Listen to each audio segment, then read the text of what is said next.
Guys, ఈరోజు నేను మీకు జనవరి ఫస్ట్ సందర్భంగా ఇంట్లోనే సింపుల్గా ఈజీగా బయట వందలు పెట్టి కొనే పని లేకుండా ఇంట్లోనే టేస్టీ డ్రీమ్ కేక్ ఎలా చేయాలో చూపించబోతున్నాను గైస్.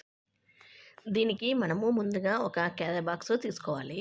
ఇట్లా రౌండ్దే కాకుండా మీ దగ్గర ఏ బాక్స్ అవైలబుల్ ఉంటే ఆ బాక్స్ని తీసుకోండి. స్క్వేర్ షేప్ అయినా కూడా పర్లేదు.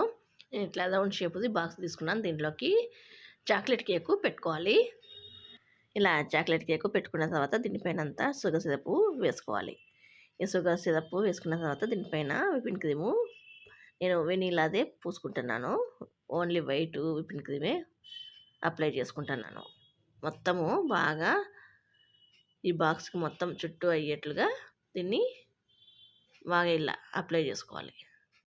ఇలా విపిన్ క్రీమ్ కూడా అప్లై చేసుకున్న తర్వాత దీనిపైన గనాచి కానీ చాక్లెట్ గనాచి కానీ లేదంటే బయట మనకు రెడీమేడ్గా హర్షీస్ చాక్లెట్ సిరప్ దొరుకుతుంది కదా, ఆ హర్షీస్ చాక్లెట్ సిరప్ పైన ఇట్లా మొత్తం అప్లై చేసుకోవాలి.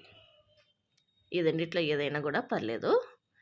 ఇట్లా ఇదంతా ఈ చాక్లెట్ గనాచి అప్లై చేసుకున్న తర్వాత దీనిపైన డ్రై ఫ్రూట్స్ వేసుకోవాలి. నేను ఓన్లీ కాజు మాత్రమే వేసుకుంటున్నాను. మీకు కావాలంటే పిస్తా బాదం కూడా చిన్న ముక్కలుగా కట్ చేసుకొని ఇట్లా చల్లేసుకోవచ్చు. ఇట్లా మనము ఈ నట్స్ని వేసుకుంటే మనకు తినేటప్పుడు పంట కింద తగిలి చాలా బాగా ఉంటుంది టేస్టు. ఈ డ్రీమ్ కేక్ అనేది ఇంకా చాలా రెట్టింపు టేస్టు పెరుగుతుంది. అందుకని ఇట్లా వేసుకున్నాను.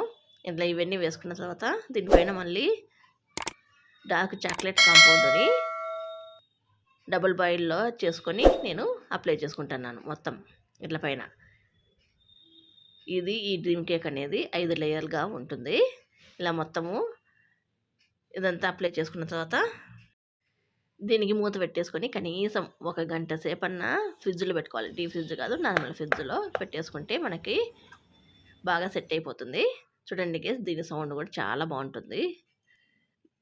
లాస్ట్గా ఫైనల్గా 5వ లేయర్గా కొంచెము కోకో పౌడరు ఇలా స్ప్రెడ్ చేసుకొని దీన్ని తింటే అద్దిపోతుంది. ఇలాంటివన్నీ వీడియోస్ కోసం ప్లీజ్ సబ్స్క్రైబ్.